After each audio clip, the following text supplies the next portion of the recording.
제가 가정교회 목회자 세미나 가서 많은 은혜를 받았어요. 여러분들 가시는 평신도 세미나하고 똑같은 건데 목회자는 하루를 더 합니다.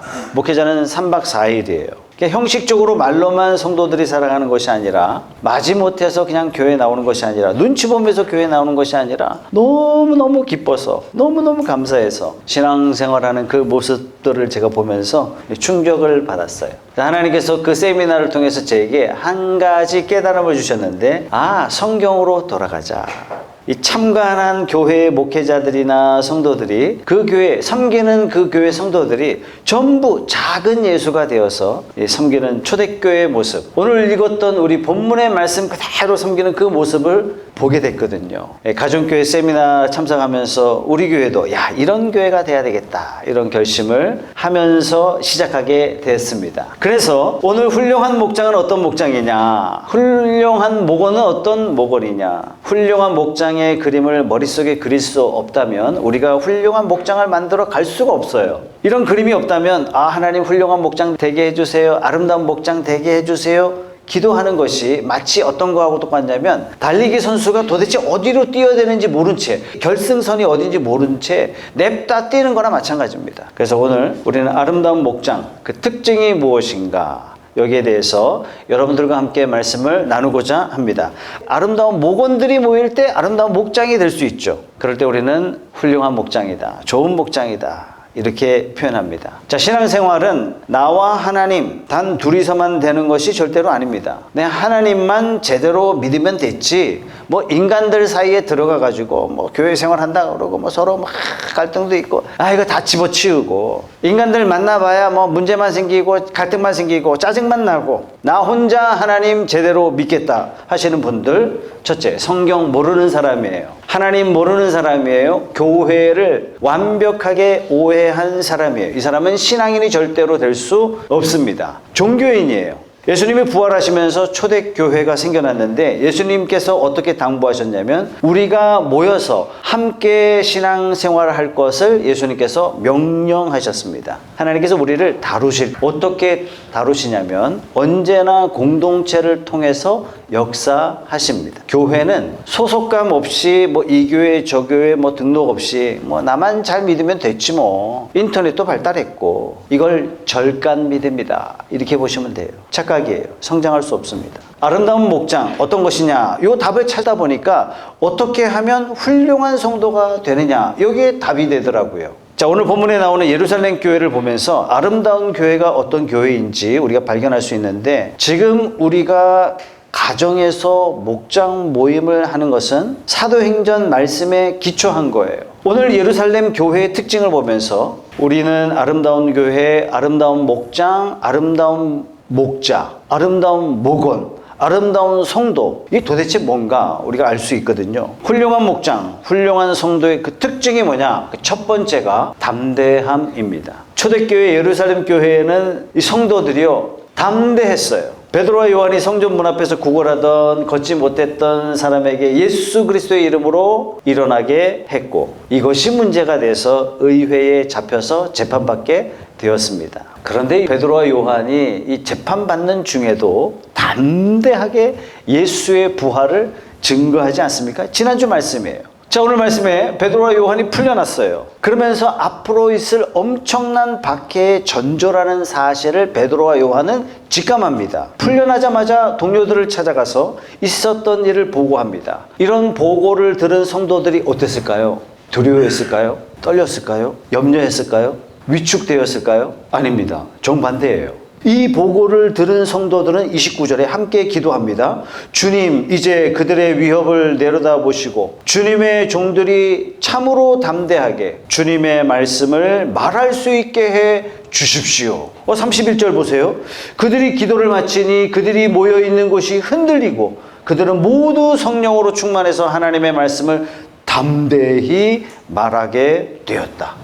아니, 이런 위협과 이런 핍박이 예고되어 있는데 오히려 이들이 담대하게 말씀을 선포하는 거예요. 그러니까 훌륭한 성도는 어떤 성도냐? 위기 앞에서 담대한 사람이 훌륭한 성도예요. 훌륭한 목장이 어떤 게 훌륭한 목장이냐? 큰 문제가 닥쳤을 때 그 앞에 당황하지 않고 목원들이 담대할 때 훌륭한 목장이에요. 우리 목장이 아름다운 목장이 되고 주님이 기뻐하시는 목장이 되기 위해서는 어려운 문제에 딱 봉착했을 때 담대한 거예요. 그럼 어떻게 담대하느냐? 예루살렘 교회는 두 가지를 했어요. 첫째는 지금 일어나고 있는 위기 상황을 하나님의 눈으로 바라봤어요. 여러분, 우리 위기가 탁 닥쳤을 때 사람이 무너지는 사람의 특징이 뭐죠? 위기를 자꾸 묵상해요. 위기를 이 위기, 이 위기, 이 위기, 이 위기. 그런데 위기를 뚫고 문제를 해결하는 사람들의 특징은 뭐냐면 위기를 묵상하는 것이 아니라 해결책을 묵상한다는 얘기예요. 이런 거죠. 공부 못하는 사람은 이 수학 문제 누가 만들었냐 이렇게 따지고 있고, 공부 잘하는 사람은 이거 어떻게 풀지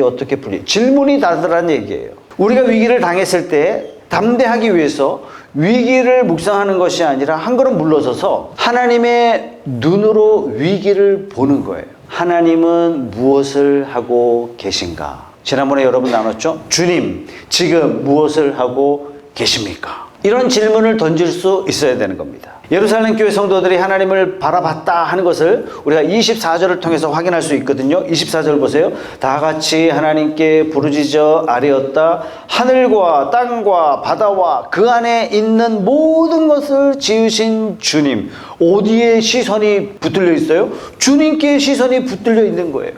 문제가 닥치고 위기가 닥쳤을 때 그때 시선을 하나님께 돌리고 하나님이 어떤 분이신가 다시 상기시킵니다. 하나님은 하늘과 땅의 모든 것을 만드신 창조주요, 온 세상을 가지신 소유주이십니다. 그 다음에 예루살렘 성도들은 지금 일어나고 있는 일 가운데 하나님의 어떤 계획이 이루어지고 있는가 하는 것을 봅니다. 그러면서 시편의 말씀을 기억했어요.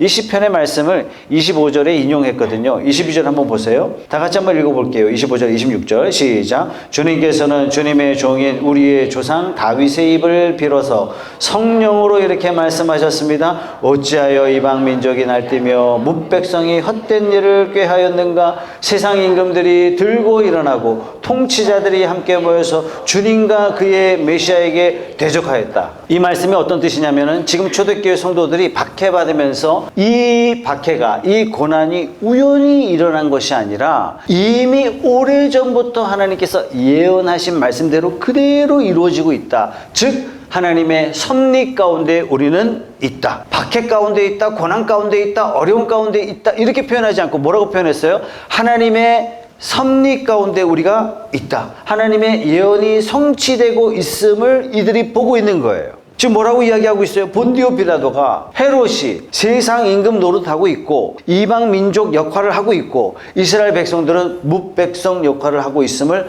봤다라는 얘기예요. 우리는 비록 고난 가운데 있지만 지금 하나님의 선하신 손 안에 있음을 우리가 봅니다. 그렇기 때문에 이들은 담대할 수 있는 겁니다. 지금 일어나고 있는 것이 우연히 된 일이라면 혹은 자신의 실수로 되어진 일이라면 두려워해야죠. 염려해야죠. 그런데 주님이 지신 십자가도 하나님의 계획이고 이것 때문에 성도들이 뿔뿔이 흩어진 것도 주님의 계획이고 예언하신 대로 된 것이고 우리가 앞으로 당할 박해도 하나님이 미리 말씀하셨다면 우리가 두려워할 필요가 없다. 왜? 하나님은 이미 다 준비하시고 계시기 때문에 예언이 성취되고 있기 때문에 아하, 지금 하나님의 뜻이 이루어지고 있구나 확신했단 말이죠. 이게 확신이 된다면 마지막 최후 승리 얻으리라 라는 주님의 약속이 반드시 이루어질 수밖에 없다. 우리가 지금 두려워할 게 아무것도 없다. 우리도 위기 가운데 고난 가운데 담대하기 위해서는 위기와 문제를 묵상하지 말고 한 걸음 물러서서 지금 이것을 통해서 주님은 도대체 무엇을 하시려는가 하나님의 계획에 여러분의 시선을 두시기 바랍니다. 이게 잘 안 보이면 어떻게 해야 돼요? 기도하시면 돼요. 하나님, 하나님의 뜻을 보여주십시오. 하나님 보여주세요. 여러분 바둑의 2단과 2급은요 똑같은 숫자이지만 차원이 다른 숫자라는 거 여러분 아시죠? 2급 100명이 2단 1명을 절대 이길 수가 없어요. 차원이 틀려요. 그런데 여러분 아십니까? 2단이 바둑 두는데 누가 훈수 두고 있어요? 2급이 옆에서 훈수 두고 있는 거 여러분 아십니까? 어떻게 이룰 수 있죠? 2단은 문제에 빠져 있어요. 근데 2급은 문제에 빠져 있지 않기 때문에 객관적이기 때문에 수가 눈에 보이기 시작한다는 얘기예요. 그래서 우리가 어려운 일을 만났을 때 혼자 끙끙거리지 마시고 어떻게 해요? 목장에 와서 나누는 거예요. 내 문제를 꺼내놓는 거예요. 이거 하나님이 직접 받으신단 말이죠. 근데 놀랍게 이게 효과를 발휘하기 시작해요. 모두에게 말할 수 없는 문제라면 목장 식구 중에 특별히 믿음이 좋은 분에게 개인적인 상담을 통해서 자신의 문제를 꺼내놓는 것, 하나님께서 길을 인도해 주십니다. 어려운 일을 만났을 때, 위기를 당했을 때, 또 큰 문제에 직면했을 때 거기에 빠져들지 마시고 이것을 통해서 이루시고자 하시는 하나님의 섭리, 하나님의 뜻을 볼 수 있는 저와 여러분들이 되시길 주님의 이름으로 소원합니다. 예루살렘 교회 성도들은 그래서 담대할 수 있었어요. 고난 가운데서도. 예루살렘 교회 성도들은 지금 일어나는 문제를 하나님의 눈으로 보았을 뿐만 아니라 핍박이 하나님의 계획이라면 핍박도 하나님이 다루신다. 이게 뭡니까? 이게 초자연적인 역사잖아요. 하나님이 손대시는 순간 우리의 상상을 뛰어넘어요. 그래서 하나님의 초자연적인 도움을 요청합니다. 30절 다 같이 읽어보겠습니다. 시작. 그리고 주님께서 능력의 손을 뻗치시어 병을 낫게 해주시고 주님의 거룩한 종 예수의 이름으로 표징과 놀라운 일들이 일어나게 해 주십시오. 이렇게 기도하니까 31절 보세요. 그들이 기도를 마치니 그들이 모여있는 곳이 흔들리고 그들은 모두 성령으로 충만해서 하나님의 말씀을 어떻게 했다? 담대히 말하게 되었다. 우리에게 닥쳐진 위기, 큰 문제가 하나님의 계획 가운데 무엇인가 이루시고자 하는 뜻 가운데 발생한 거라면 하나님께서 반드시 능력을 발휘하셔서 살아계신 하나님의 능력을 보여주실 것이다. 이렇게 믿는 저와 여러분 되시기 바랍니다. 아멘. 내가 할 수 없고 내가 감당할 수 없고 또 문제가 생겼을 때 내가 할 수 없는 일이기 때문에 우리가 하나님께 기도할 수밖에 없고 이 기도를 통해서 반드시 응답 주시고 이런 과정을 통해서 하나님이 살아계시구나. 하나님께서 나를 도우시고 계시구나. 우리가 이걸 직접 체험해야 되거든요. 이런 체험이 많은 목장이 아름다운 목장인 줄 믿으시기 바랍니다. 아멘. 하나님은 여러분들에게 이렇게 역사하시기를 원하시는 줄 여러분 믿으세요. 내가 죄를 좀 덜 지어야 하나님이 돕지. 아니에요. 하나님이 여러분들을 사랑하셔서 여러분 돕기를 원하시고 계십니다. 그래서 여러분들이 기도하셔야 돼요. 하나님, 초자연적인 역사, 기적들이, 놀라운 일들이, 우리의 생각을 뛰어넘는 일들이 내 삶 가운데 우리 목장에 일어나게 해 주십시오. 어떤 성도가 좋은 성도냐? 어떤 목장이 좋은 목장이냐? 하나님의 초자연적인 역사들이 일어나는 성도, 이 좋은 성도죠. 어떤 성도가 좋은 성도냐? 하나님의 역사가 일어나는 성도. 어떤 목장이 좋은 목장이냐? 하나님의 초자연적인 역사가 일어나는 목장. 그런 성도, 그런 목장이 다 되시길 주님의 이름으로 축원합니다. 아멘. 어떤 위기 가운데서도 두려워하거나 염려하지 마시고 담대하게 기도하시고 놀라운 응답 받으시는 하나님 앞에 칭찬이 있는 그런 성도 되시고 그런 체험이 있는 목장 되시길 예수님의 이름으로 축원합니다. 아멘.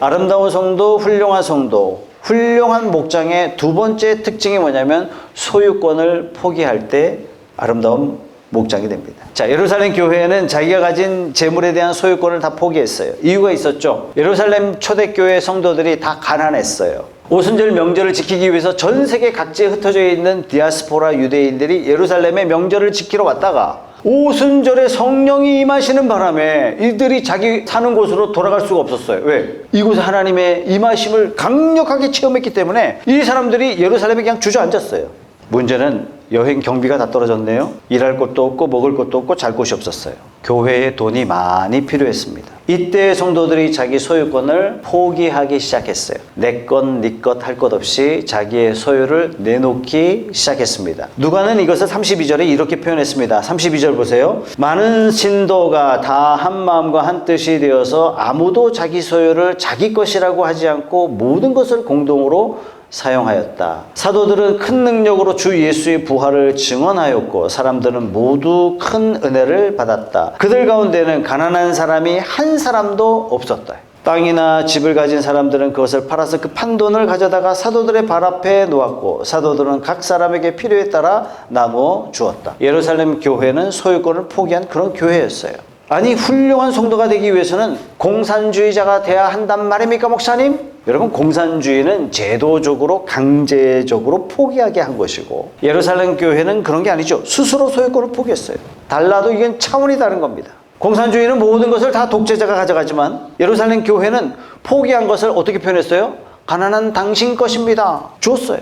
우리가 예수님 믿기 전에는 얼마나 소유권을 주장하며 살았습니까? 내 것도 내 거, 네 것도 내 거. 우리가 이러면서 살아왔잖아요. 내가 네 걸 빼서 내가 부자가 된다. 이런 개념으로 우리가 살아왔지 않습니까? 그래서 우리는 지금 무엇을 소유하고 있습니까? 고민 많이 해봐야 됩니다. 내 돈, 내 재산 이걸 보호하기 위해서 높은 담을 쌓고 철벽을 두르고 아무도 내 인생에 접근하지 못하도록, 그래서 우리는 무엇을 소유하며 살고 있습니까? 감사하게도 우리 사랑하는 성도들이 예수님 믿고 소유권을 포기하는 역사들이 조금씩 일어나고 있어 참 감사합니다. 내가 가지고 있는 돈으로 나 자신만을 위해서 쓸 줄 아는 사람이 이제는 주변 이웃을 위해서, 목장을 위해서, 교회를 위해서, 불쌍한 사람을 위해서 쓰기 시작했어요. 감사한 일입니다. 물질에 대한 소유권을 하나씩 내려놓기 시작했어요.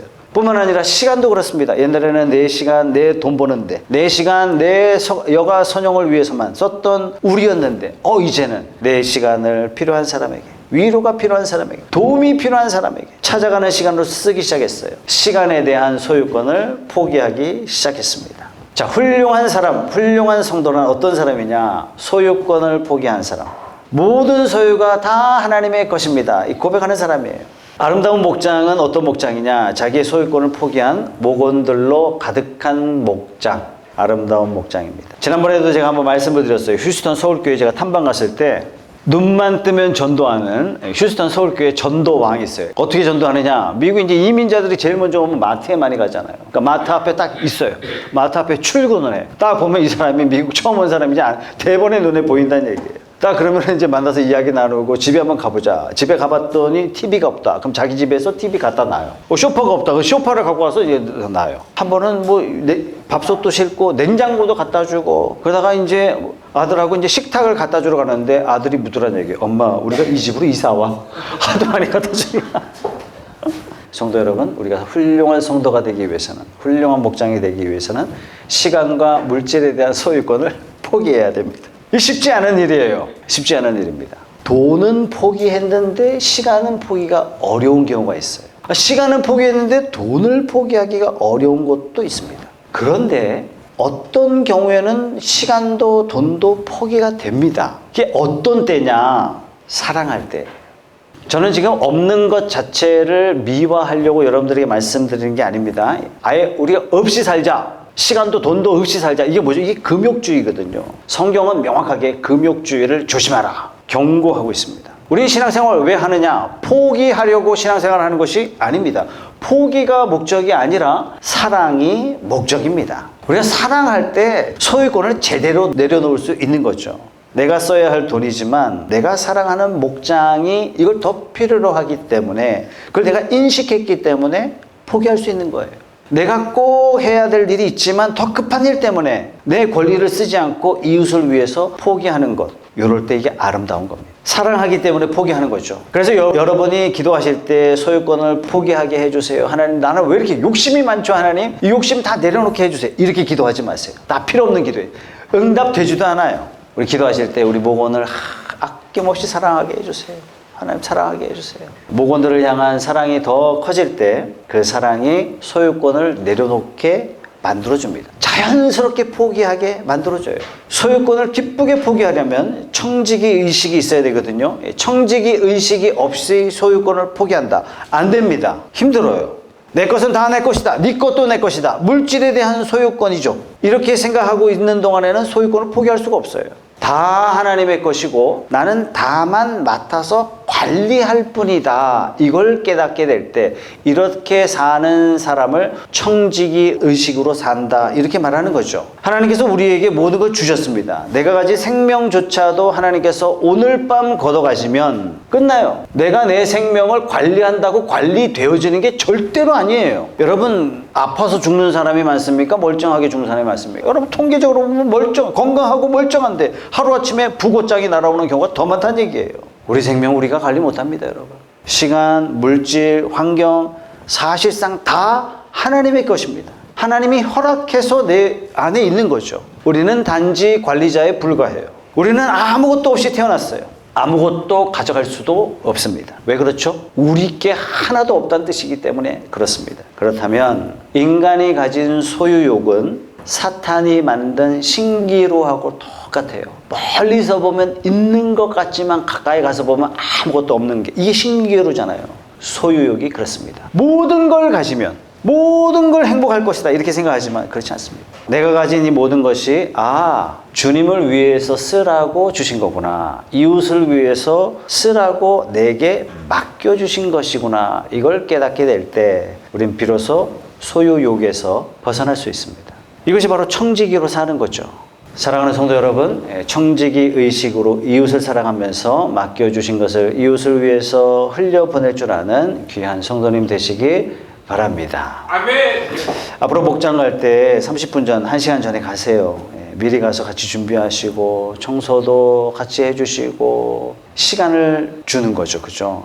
분리수거 안 돼 있으면 가서 막 해주시면 되잖아요. 빨래 널려 있으면 해주면 되잖아요. 그죠? 어떻게 이럴 수 있어요? 가족이니까.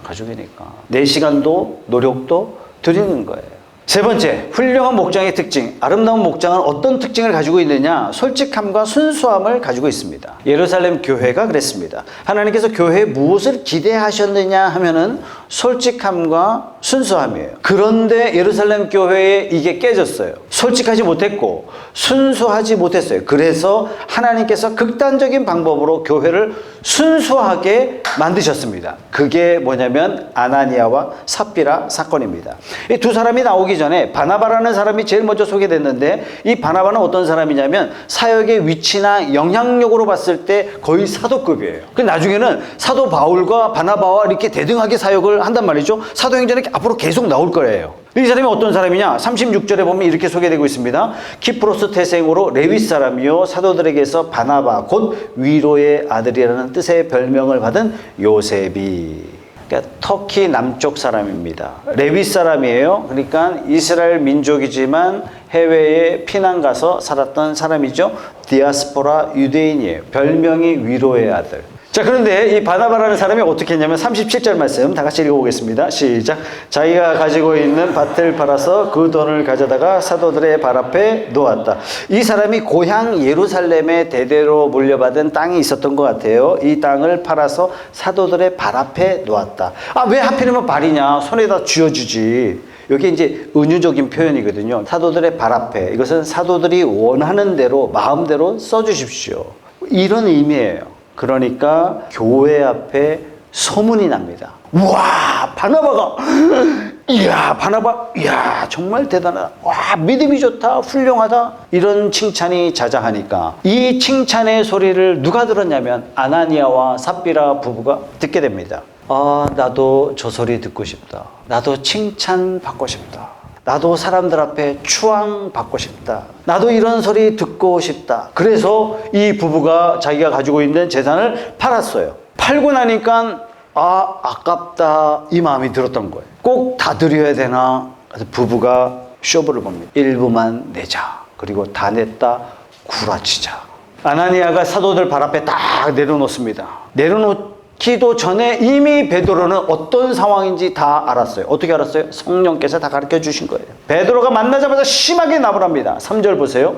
그때 베드로가 이렇게 말하였다. 아나니아는 들으시오. 어찌하여 그대의 마음이 사탄에게 홀려서 그대가 성령을 속이고 땅값의 얼마를 몰래 떼어 놓았소. 그 땅은 팔기도 전에 그대의 것이 아니었소. 또 팔린 뒤에도 그대 마음대로 할 수 있었던 것이 아니었소. 그런데 어찌하여 이런 일을 할 마음을 먹었소. 그대는 사람을 속인 것이 아니라 하나님을 속인 것이오. 아니, 이 소리를 듣고 아나니아가 그 자리에서 쓰러져 죽었습니다.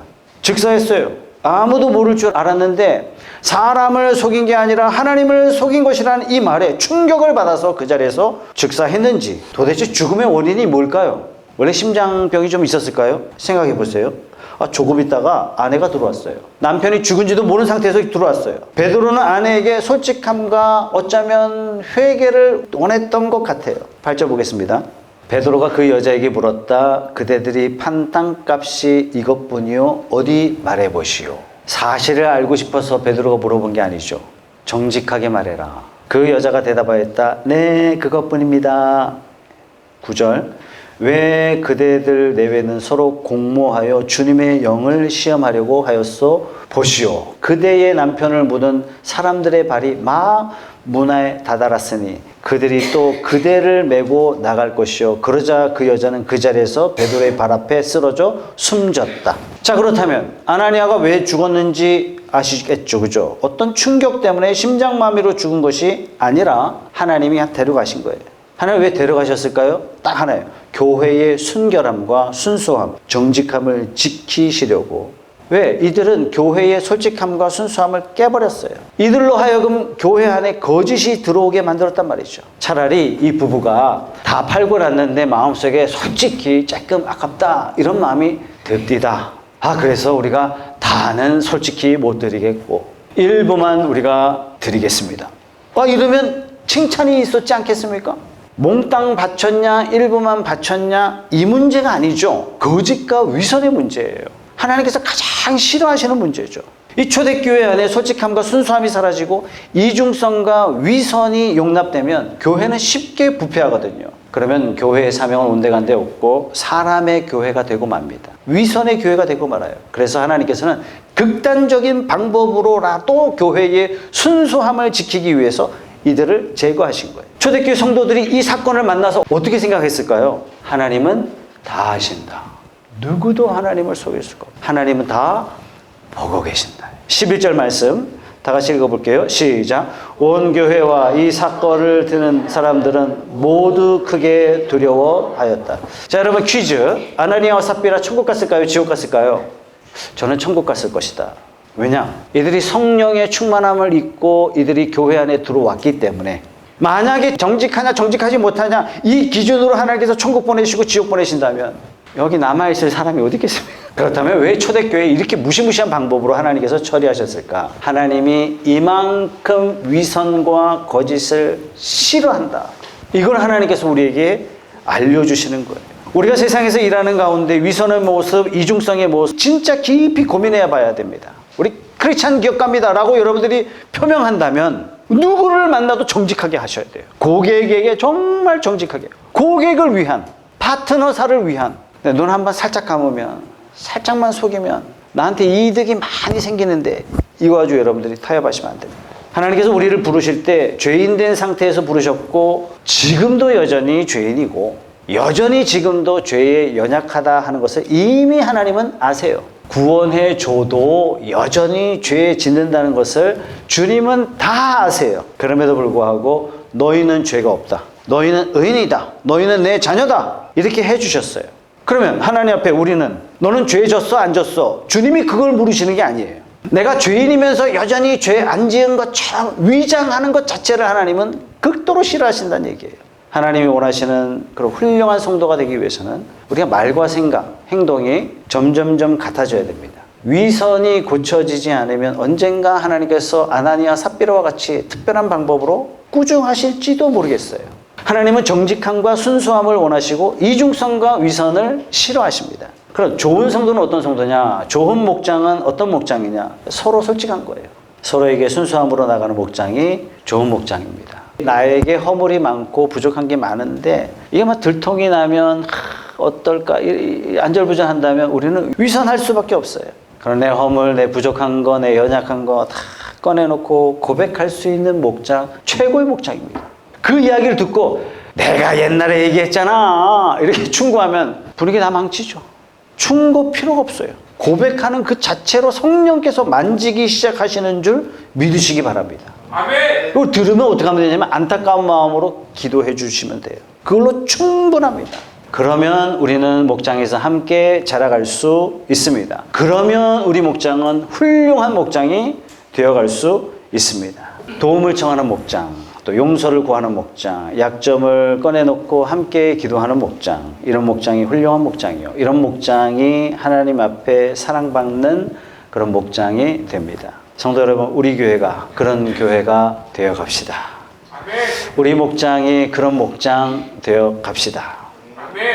어떤 위기가 닥친다 해도 하나님의 관점에서 보고 하나님의 초자연적인 역사를 기대하며 담대하게 헤쳐나가는 그런 성도, 그런 목장이 되십시다. 아멘. 이웃을 위해서, 목원들을 위해서 서로의 필요를 채우고자 자기의 소유권을 기꺼이 내어놓는 그런 목장, 그런 성도가 되어 가십시다. 아멘. 내 잘못과 부족함을 고백하고 이것을 위해서 뜨거운 마음으로 기도해 줄 수 있는 그런 목원, 그런 목장이 되어 가십시다.